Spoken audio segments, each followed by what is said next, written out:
A few moments later. One eternity. Ketika anak sedang tidak enak badan, tiap hari menangis seperti ada yang sedang dirasakan dan cenderung murung. Seperti tidak bisanya, selalu aktif bermain. Mungkin sekarang ada yang dirasakan jadi selalu merengek. Mudah menangis, akhirnya sekarang dipua kepijat bayi takut ada yang keseleo dan masuk angin. Akhirnya cari pengobatan alternatif yang dekat dari tempat tinggal.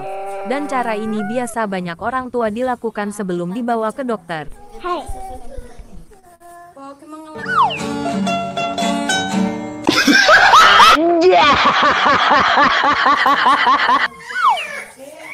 Ketika si anak sudah ditangani oleh ibu pijat atau ahli pijat, biasanya kita sebagai orang tua berada di samping si anak untuk mendampingi agar si anak merasa tenang dan nyaman. Karena pengobatan ini bisa berlangsung lama, sekitar setengah jam.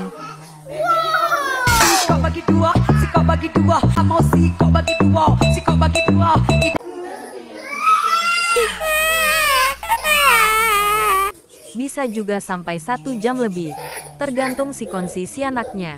Apakah cara ini ada di tempat Anda? Yang biasa pengobatan dengan cara pijat bayi atau istilah pengobatan alternatif non-medis. Wow.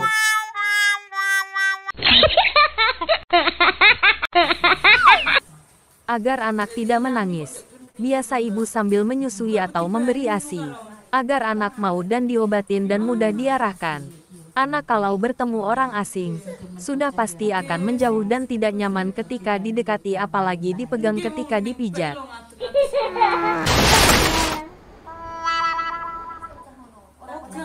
Anak pasti spontan menolak dan menghindar. Sebisa mungkin orang tua selalu dekat dengan anak, agar anak mudah diobati. Anak biasanya rentan terkena demam dan sakit badan atau gampang terkena masuk angin. Wow.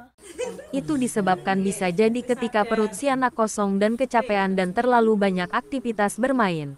Dalam kondisi perut kosong terlalu dipaksakan lama-lama bermain. Apalagi anak bermain di tempat kondisi yang kotor dan berdebu. Harusnya orang tua lebih mengawasi ketika si anak bermain di luar. Anjir, kaget gue, Kak.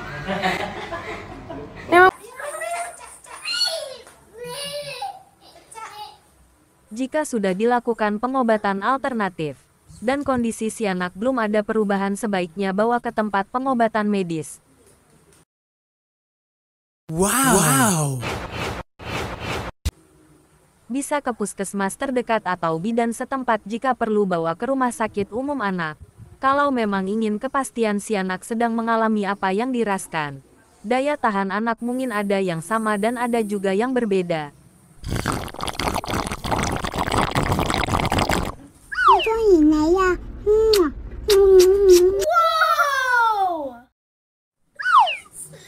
Ada juga yang sering bolak-balik dan hasilnya sama, tidak ada perubahan.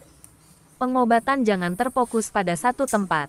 Sebaiknya sebagai orang tua mungkin lebih baik membawa anak ke berbagai tempat pengobatan.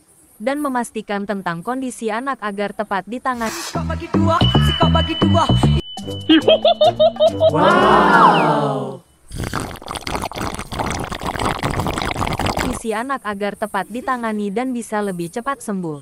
Cari tahu ketika si anak dalam tidak enak badan apa langkah pertama yang harus kita lakukan. Jika anak sedang tidak enak badan, si anak akan lebih susah makan.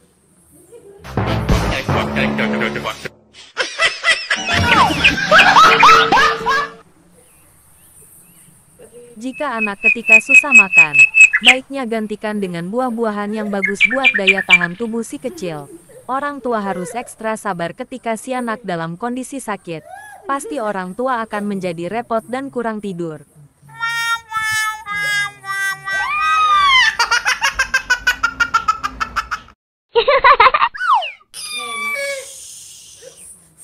Orang tua harus benar-benar siaga ketika menjaga si kecil dalam keadaan sakit.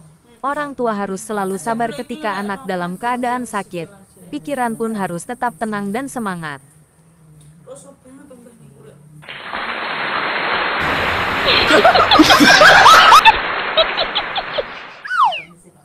Jangan lupa subscribe, like, and comment. Semoga video ini bermanfaat bagi kita semua. Tonton terus video berikutnya. Terima kasih.